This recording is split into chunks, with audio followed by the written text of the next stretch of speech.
Assalamualaikum warahmatullahi wabarakatuh. Halo anak-anak semua. Hari ini kita akan belajar tema 7, subtema 1, pembelajaran 1 dengan muatan IPS dan IPA. Namun sebelum kita memulai pelajaran, marilah kita berdoa menurut agama dan kepercayaan kita masing-masing. Berdoa dimulai. Berdoa selesai. Baiklah anak-anak, sudah siap belajar untuk hari ini? Kalau sudah siap, mari kita mulai belajarnya ya.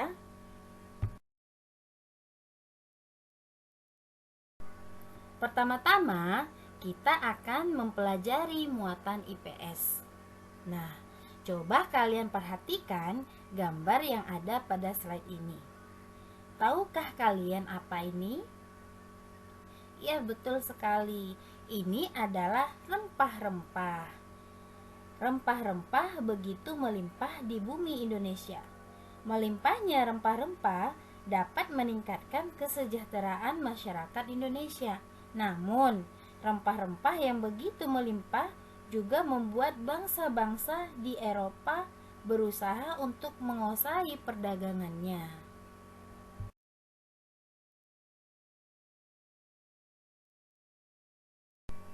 Salah satu peristiwa yang tidak menyenangkan yang dialami oleh bangsa Indonesia adalah penjajahan yang berlangsung cukup lama. Nah, tahukah kamu hubungan antara cengkih dan penjajahan yang dialami oleh bangsa kita? Cengkih memiliki banyak manfaat sehingga menjadikannya bernilai ekonomis tinggi. Oleh karena itulah, cengkih merupakan salah satu bahan rempah-rempah yang menjadi buruan bangsa-bangsa Eropa. Hal itu memicu terjadinya penjajahan di Indonesia.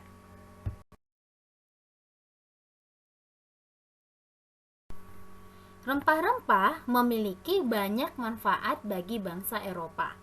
Rempah-rempah digunakan sebagai penyedap masakan, pengawet masakan, obat-obatan, dan penghangat tubuh. Akan tetapi, rempah-rempah tidak dapat tumbuh di Eropa karena perbedaan kondisi alam.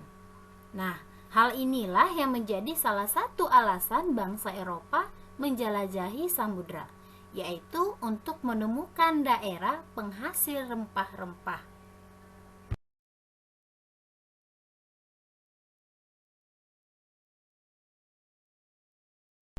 Nah, sekarang kita akan membahas kedatangan bangsa Eropa di Indonesia.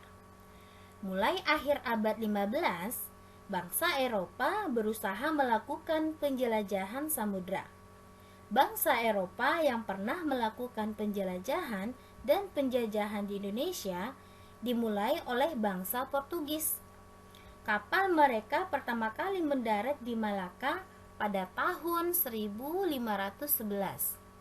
Tujuannya adalah mencari keuntungan yang besar dari perdagangan rempah-rempah. Terjadi persaingan dagang dengan Spanyol. Persaingan berakhir melalui perjanjian Saragossa yang membuat Spanyol meninggalkan Maluku. Awalnya, kedatangan mereka disambut baik, tetapi akhirnya terjadi perlawanan rakyat. Berikutnya adalah bangsa Spanyol. Spanyol datang pada tahun 1521 di Tidore, Maluku. Tujuannya adalah mencari kekayaan dengan berdagang rempah-rempah. Awal kedatangan Spanyol diterima dengan baik, tetapi akhirnya terjadi perlawanan rakyat. Spanyol terusir dari Maluku melalui perjanjian Saragossa. Kemudian disusul oleh bangsa Belanda. Belanda datang pada tahun 1596 di Banten. Tujuan kedatangan Belanda adalah menguasai perdagangan rempah-rempah di Nusantara. Belanda membuat VOC untuk memonopoli perdagangan rempah-rempah. Awalnya kedatangan Belanda diterima dengan baik, namun lama-kelamaan terjadi perlawanan oleh rakyat.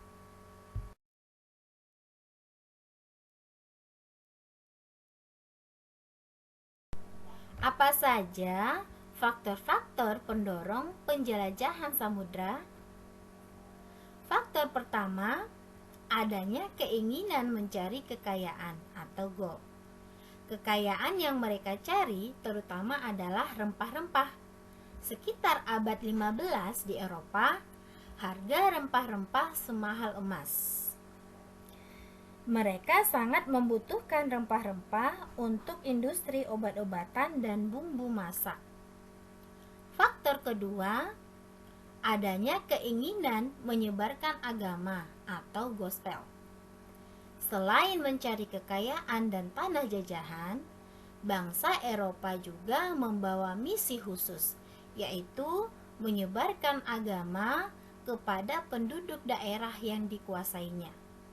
Tugas mereka ini dianggap sebagai suci yang harus dilaksanakan ke seluruh dunia dan dipelopori oleh bangsa Portugis.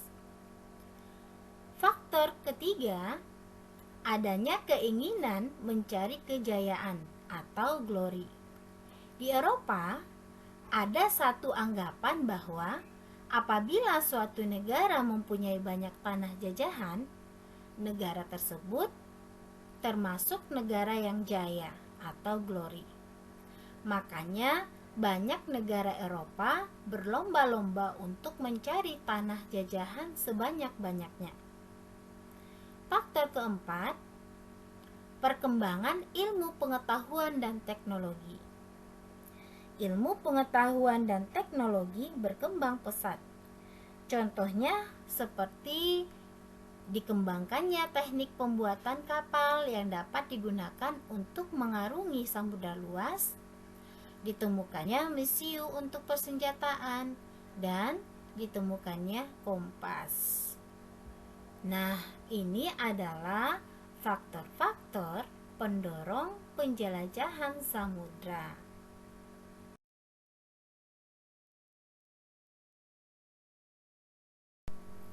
Coba kamu perhatikan gambar yang ada pada slide ini.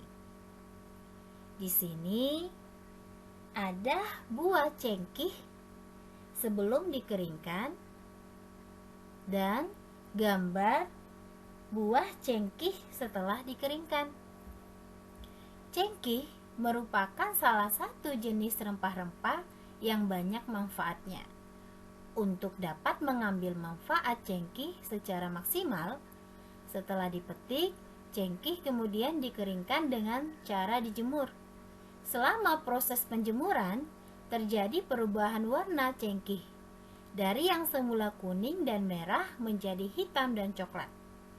Pada proses pengeringan cengkih, terjadi perubahan benda yang disebabkan color atau panas.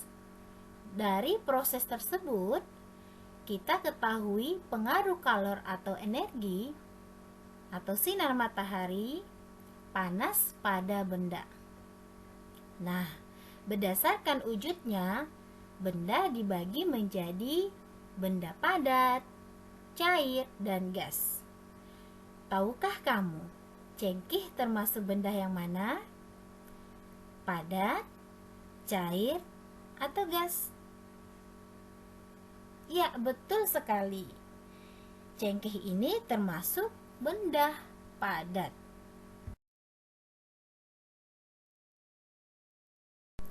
Jadi, benda berdasarkan wujudnya terbagi menjadi 3, yaitu benda padat, benda cair, dan benda gas.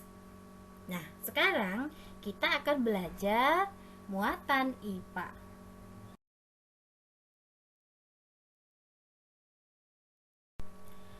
Salah satu wujud benda adalah padat. Sifat-sifat benda padat yang pertama adalah memiliki bentuk dan volume yang tetap dan tidak mengikuti bentuk wadahnya. Yang kedua, bentuknya dapat diubah dengan beberapa perlakuan seperti diberi panas, tekanan tinggi, atau diberi perlakuan fisik seperti menggunting, menekan, melipat, atau menyubek. Dan yang ketiga, dapat diraba dan dipegang.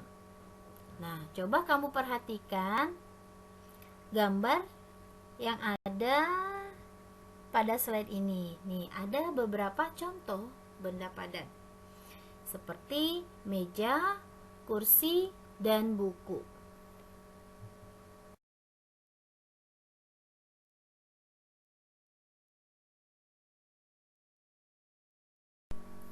Wujud berikutnya adalah benda cair. Benda cair dapat ditemui dengan mudah di sekitarmu. Air merupakan zat penting dalam kehidupan makhluk hidup yang berwujud cair. Benda cair yang ada di rumahmu biasanya berada dalam sebuah wadah, seperti bak kamar mandi, baskom, gelas, dan sebagainya. Nah, di sini ada beberapa sifat-sifat benda cair. Yang pertama, memiliki bentuk yang berubah-ubah sesuai dengan bentuk wadahnya. Contohnya, jika air yang kita tuangkan ke dalam gelas, maka bentuknya seperti gelas. Dan ketika kita tuangkan ke dalam botol, maka bentuknya akan seperti botol. Nah, yang kedua adalah mengalir dari tempat tinggi ke tempat yang lebih rendah. Dan yang ketiga, dapat meresap melalui celah-celah kecil. Dan yang keempat adalah volume benda cair tetap. Nah, di sini ada beberapa contoh benda cair. Coba perhatikan baik-baik. Nah, ini adalah contoh benda cair.